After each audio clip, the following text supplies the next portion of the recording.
he talked about impeachable offense, Congressman. Ibig mo ba sabihin ito, merong plano ang Kongreso na mag-file ng impeachment complaint? Or at this point, if an impeachment complaint is filed against the President, you're not likely? Would that be correct, sir, to support that? Hindi. Ang sinasabi ko, there will come a time in February when the Vice President will be impeached, somebody will file A complaint, no? a complaint against the Vice President. Para, ano ba position namin sa Liberal Party? Sasama kami sa 125 billion, tapos pababayaan namin Let's itong put that into context. You're talking about 125, yung intelligence fund, intelligence sir, okay? fund. Palagay mo na 500 billion dun sa DepEd, so that's only 600 25. billion. Tapos dito, 625 million dito. Billion. Oh. Billion. So, malalagay kami sa sa alanganin. Ano ba to? Politics lang or kasi iba-iba na yung narrative nila eh. Iba-iba yung narrative nila nung lumabas si Saldico, sinabi na involved yung Malacanang. There's an accusation na involved si Presidente mismo. May 100 billion insertion. Sabi nila walang insertions kasi yung insertion sila na nga gumawa, ba't pa sila mag-i-insert sa budget nila? Pero nakalimutan nila na may 5 billion insertion for the office of the President. Why would the BICAM insert 5 billion to the office of the President sa opisina mismo ni Presidente na hindi niya alam? Yun, very malaking question mark sa Can akin you yun. further discuss that? This is new to me, sir. So may 5 Doon billion. sa 100 billion. As dun sa 100, part of that is 5 5 billion for the office of the President. I see. So kung hindi nila alam yon, bakit sila, ang request lang nila sa NEP is this certain amount, tapos yung BICAM, dinagdagan sila ng 5 billion. Ibig ba sabihin, hindi alam ng They had Office no of the idea. President, tapos dinagdagan sila ng 5 billion, parang kalokohan yun. Is it possible that someone knew but the President did not know? Are you entertaining that idea? Pwede. Pero, ni-review niya, sabi niya, binasa niya yung 4,000 pages of the 2025 GAA. Yeah, but does one Pero really do that? bakit hindi niya Nakita yun. ba't hindi niya nakita yun? Ba't hindi niya binito? At sinabi tapos nagsalita si Senator Lacson na naniniwala siya na nagamit lang yung pangalan ni Presidente. Yeah. Yung cabinet niya, yung inaccuse niya si Bersamin, the two Bersamins and Pangandaman. So, Cadiz, tapos, mayroong pang Cadiz. Okay. nag-resign si E.S. Bersamin on the basis of, sabi nila, nung una, ni Yusek Castro na on the basis of delikadesa. Pero si E.S. Bersamin mismo nagsabi, hindi ako nag-resign, tinanggal ako. Right. And somebody told me, hindi pa nga niya in-identify kung sino na yung nagpa-resign sa kanya. So, bakit iba-iba yung naratibo? So, How do you answer that? What are you thinking of? Bakit ganon? Bakit iba-iba yung naratibo? Bakit pinaalis si dating E.S. Bersamin?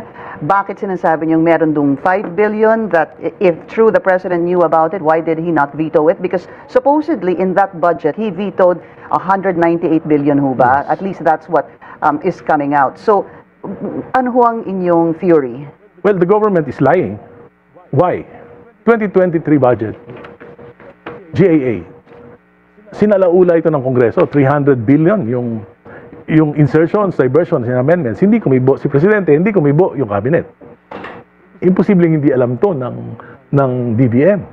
2024, palagay na hindi nila nalaman yung 2022. Okay. 2024, mas malaki, 500 billion yung insertions, amendments, Was this in the BICAM? BICAM and Congress. Okay. No, sa small committee, may small committee sa House eh. So, 500 billion in 2024? Okay. 2024. Hindi kumibo ang Presidente, hindi kumibo yung Cabinet. 2025, 473 billion yung insertion, diversions, amendments. Kumibo si Presidente, tinanggal niya lang yung 26 billion.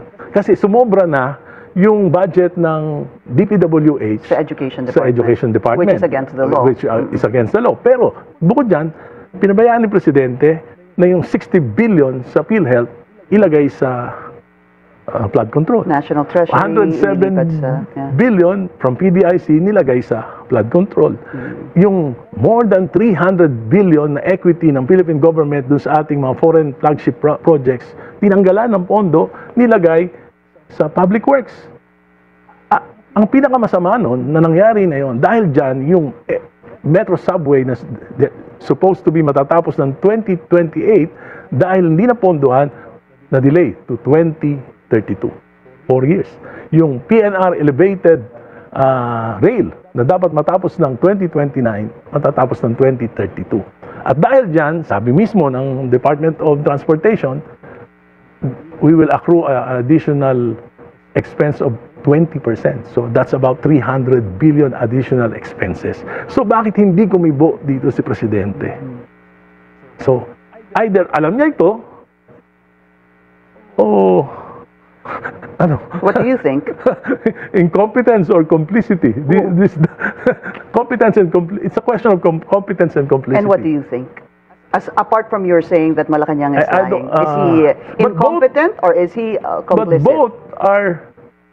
But both are I think a Tantamount to wrongdoing. no, hindi lang wrongdoing, both are impeachable offense. I see. You say, you talked about impeachable offense, Congressman. Ibig mo ba sabihin ito, merong plano ang Kongreso na mag-file ng impeachment complaint or even people in your party, congressmen, members of the House of Representatives, which are allied rather with the Liberal Party, do you plan to file an impeachment Wala complaint naman, against wala the naman. Ang President? nagsasabi lang yan si Kiko Barsaga eh. Oh, ako naman, ang para sa akin, ang sinasabi ko lagi, the President should explain why. Yun ang mali. Hanggat hindi niya na-explain yun, hanggat may doubts sa yung mga tao, bababa yung ratings niya. At habang si Saldico ay naglalabas ng mga expose at hindi niya sinasagot ng direkta yung tanong na yung bakit napabayaan yung budget ng 3 years na nasalaula ng Kongreso, hanggat hindi niya nasasagot yon, talagang may problema. And kung hindi may masasagot yon, ngayon pa lang nararamdaman na natin the economy is taking a hit. So you basically are saying that the President has not been responding to the allegations Yes. of Zaldico, and you think that he should respond even if this was not taken under oath? Yes, Kahit he po- should talk to the Filipino people. Bakit? Bakit ba? Kasi sinabi natandaan mo, sabi ni Congressman Toby Chanco, November 2024, kinausap sila ni Presidente kasama si Speaker Martin. Sabi niya, bakit hindi ba sapat yung mga bahay na yan, yung mga helicopter na yan? So ibig sabihin, as early as November 2024, alam na Alam ni siya. Presidente, bakit pinirmahan niya pa rin yung 2025 budget? So it's not enough. My question is, it's not enough, even if he signed it, that he vetoed 198 million, if I'm not mistaken, of budget. Hindi, 26 billion lang yung kanyang binito. I think I spoke to Senate President Tito Soto, and there appears to be a number of 180, 190 billion. Baka yung sa unprogrammed funds. Yung unprogrammed funds, ako, ang position ko sa unprogrammed funds, it's not legal, it's not constitutional. Kasi ang unprogrammed funds, wala yung source of revenue. At ang budget, para maaprubahan, kailangan may budget of expenditures, tapos may sources of Dapat revenue. may laman yung bangko. Kaya nga, bago mo- nililipat from program funds, nililipat sa unprogrammed funds, tapos pinapalitan ng flood control. Kasi doon nilagay yung yung mga flagship projects, nilagay doon sa unprogrammed funds. Wala namang source of revenue. Ang source of revenue lang ng unprogrammed funds ay, una, kung magkakaroon ng additional loans. Matagal yun bago i-negotiate. Kung may New taxes. new taxes, So, okay, matagal so din yun. you're not at this point, if an impeachment complaint is filed against the President, you're not likely, would that be correct, sir, to support that? Hindi, ang sinasabi ko, there will come a time in February when the Vice President will be impeached, somebody will file A complaint, no? a complaint Impeachment. against the Vice President. Para, ano ba position namin sa Liberal Party? Sasama kami sa 125 billion, tapos bababayaan namin Let's put that into context. You're talking about 125, yung intelligence fund, intelligence sir, okay? fund. Palagay mo na 500 billion dun sa DepEd, so that's only 600 25. billion. Tapos dito, 625 million dito. Billion, oh. Billion. So, malalagay kami sa alanganin. Ano ba to, politics lang, or we really want to be part of cleansing the government? So dapat talaga magpaliwanag And si you're President. still thinking about that, if it's politics or really cleansing the Yes, government? yes. Iniisip niyo pa po yun kung anong choice ang inyong gagawin? Yes, kasi yan yun naman, ang sinasabi ko naman, noon pa sinasabi ko na maski sa Kongreso, maski kay Presidente, maulit at maulit yan hanggat hindi natin babaguhin yung sistema, yung political dynasties, yung turncoatism, yung campaign finance reform, dapat yan yung pamalit. Yan yung pamalit sa mga kasalanan ng mga politiko sa bayan. Congressman, you were saying that one way is for the president to explain, hindi ho ba? Kausapin Yes. niya po yung tao, sabi niya. Oo. What about the anti-political dynasty bill filed in Congress? Do you think that if the president certifies this as urgent, that this could actually help him, his image? Yes, of course, because Malaking that's tulong against po. self-interest. At tingin ko, lalo-lalo na yung mga kabataan, they are against political dynasties. Ako, ang bala ko, kung hindi ma-actionan yung aking, for 5 congresses, I've been filing that eh. So, I've been fighting political dynasties for almost 4 decades. So, ang gagawin ko, I will file a petition before the Supreme Court na for mandamus. Questioning, no? Sir, question, hindi ba meron na pong nag-file before? Hindi ho ba sa Korte Suprema? Hindi I am dito? not sure.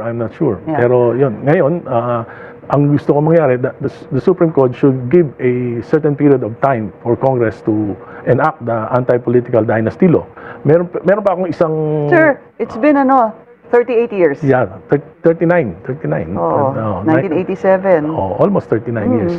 It's been almost 39 years. Congress has not passed Yes, it. It's part of the 1987 Yes. Constitution. Ang sabi po nila, gumawa kayo ng enabling law. Hindi niyo po ginawa Hindi except for sinusunod. you. At dun sa mga binabastos laban nila sa anti-dynasty. yung Constitution.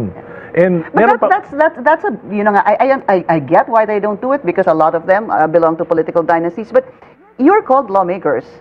But you're not following the law. yeah, Hindi ho ba kahiya-hiya yun? nakakahiya talaga yun. Kaya nga, isa pang pinag-iisipan ko, yung legal team ko, pinag-iisipan, whether to file another, parang ang gusto namin yung Supreme Court na mag-define what is political dynasty. Kasi di ba dun sa impeachment ni BP Sara, sila na yung nag-define kung ano yung rules. So baka pwede naman kayo na mag-define ng ano ba yung intent nung nung 1987 Constitutional Commission. Kayo na mag-define ano ba ibig sabihin nito at Hindi na nga nila kailangan gawin yun na dahil pagkausapan niyo po yung framers of the 1987 Constitution, malinaw tingnan na lang po. nila yung tingnan lang nila yung Kasi ang record nagiging na- technicality dito, pag tanungin mo po sila, ano ba ang definition ng political Kaya- dynasty? So yun ang pinag-iisipan namin Okay. Buddha, whether we will have a chance of asking the Supreme Court to define what is political dynasty and to implement it in the 2028 elections. All right, just last question, sir. We don't have time anymore. Ito pong ICAIC at IPC rather sa Senado, do you think yung sa Congress maipapasa ito before the year ends? No. Yung ICAIC? We have sana I'm hoping pero we have only 5 working days, 5 session days. Pero you think this is a malaking magiging tulong Malaking ito? tulong 'yon. Sabi ko nga I will have to correct myself. It's not yet dead. The ICI is not yet dead. In the ICU. It's in the ICU. At ano ang remedyo yung pagpapasa ng batas. Maraming salamat. House Senior Deputy Minority Leader Edgar Eriza. Thank you, sir, for your time. I wish to speak to you again. That's On Point. Join us again tomorrow, 7:30 p.m. here on PNC, the Billionario News Channel. I'm Pinky Webb.